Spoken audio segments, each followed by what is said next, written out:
अध्यात्म विश्व विज्ञान यूट्यूब चैनल पर उपस्थित अपने प्रिय मित्रों का हार्दिक स्वागत करते हुए अत्यंत प्रसन्नता हो रही है। मित्रों, अध्यात्म विश्व विज्ञान यूट्यूब चैनल पर प्रसारित होने वाला प्रत्येक अंक विशेष अंक होना चाहिए।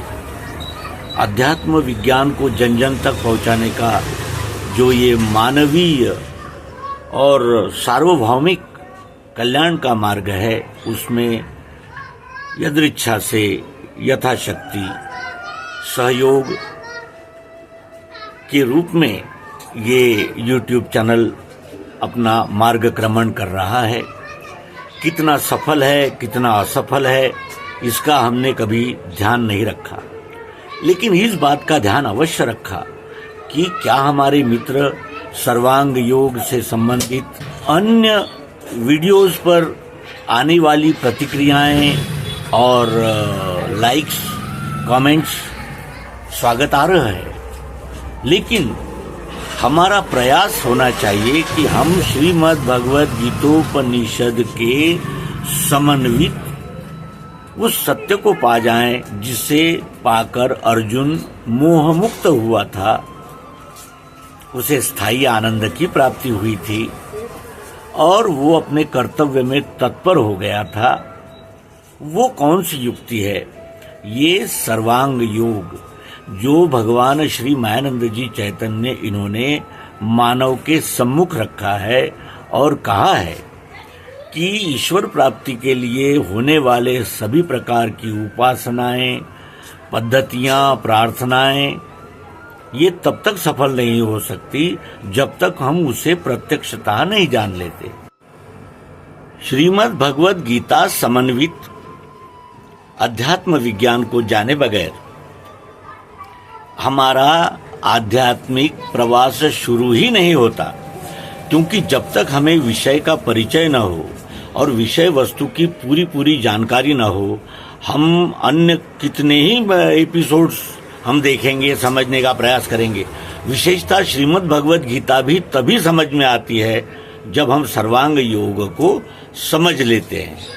सर्वांग योग को समझने बगैर, सर्वांग योग को जांच परख कर स्वीकार करने के बगैर श्रीमद् भगवद गीता भी ध्यान में नहीं आ सकती, क्योंकि वो वही दिव्य चक्षु, दिव्य दृष्टि अत्यंत महत्वपूर्ण भाग है, आध्यात्म विज्ञान का बीज है। ऐसा ये शास्त्र का बीज निष्पाप तुझसे कहा, श्री कृष्ण जी अर्जुन से कहते हैं। यदृच्छा से योगक्षेम होवेगा उसका सदा, अंत में पद सो पावे वेदों में श्रेष्ठ जो कहा। वेदों में जिस पद को सर्वश्रेष्ठ कहा है, अंत में उस पद को प्राप्त करता है। तो मनुष्य जन्म का परम सार्थक अब तक के जीवन प्रवास को ध्यान में रखते हुए यदि हमें अपना मत देना हो तो हम यही कहेंगे कि जो इस चैनल पर आ गए हैं वो सचमुच ही भाग्यवान है। और ये हम अपनी आत्म प्रशंसा के लिए नहीं कह रहे हैं, क्योंकि हमारा भी ये अनुभव है कि ये दिव्य चक्षु, दिव्य दृष्टि जिसका प्रारब्ध यानी उदय हुआ है, या जिसने अनंत जन्म तक इसकी खोज की है, सत्य क्या है इसका मैंने अनुसंधान किया है, उसी को ये प्राप्त हो सकता है। और भगवान श्री कृष्ण जी गीता में कहते हैं कि कल्याण इच्छा बसी जिसको दुर्गति क्यों मिले उसे। जो कल्याण के मार्ग पर अग्रसर हो गया है तो उससे वैसे साधन प्राप्त हो जाते हैं, वैसा मार्गदर्शन, वैसा साहित्य, वैसा माहौल, संगति उसे प्राप्त होती जाती है। यही ईश्वरी कृपा है और इस ईश्वरी कृपा के हम सब भागी हैं।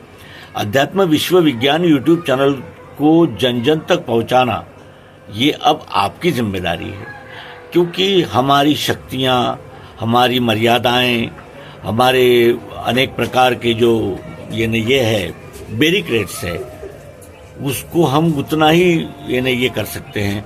उसके आगे लांघना, और अगर ये विद्या सचमुच मानवता के लिए, सार्वभौमिक हित के लिए उपयोगी है, ऐसा अगर हमारे मित्र जानते हैं तो उनका ये कर्तव्य है कि इस सत्य को अधिक से अधिक लोगों तक हम प्रचारित करें। और यही आज की सबसे बड़ी आवश्यकता है। समस्या यह है कि आज जो मनुष्य ने भौतिक क्रांति की है, भौतिक प्राप्ति की है, अच्छी बात है, लेकिन जितना वो भौतिक दृष्टि से मैंने बाहर प्रगति पथ पर गया, उतना ही अंदर दकियानूस और शैतान होता चला गया। जो सुशिक्षित है वो अधिक चालाक हो गया है, चाणाक्ष नहीं हुआ है, चालाक हो गया है। क्यों? क्योंकि उसे वही कर्म किस दृष्टि से करने हैं जिससे हमारा तरुणोता पाए मिले होगा, हम तरण तारण के मार्ग पर जाएंगे और हम इस मनुष्य देह का परम सार्थक कर सकेंगे। इस दृष्टि में न जाकर और अधिक से अधिक भौतिक सुख सुविधाएं, यानी वर्ण संकर हो गया है मानव। दूसरा, नैतिकता की दृष्टि में देखें तो अपने स्वार्थ से आगे वो किसी बात को कोई महत्व ही नहीं दे रहा है।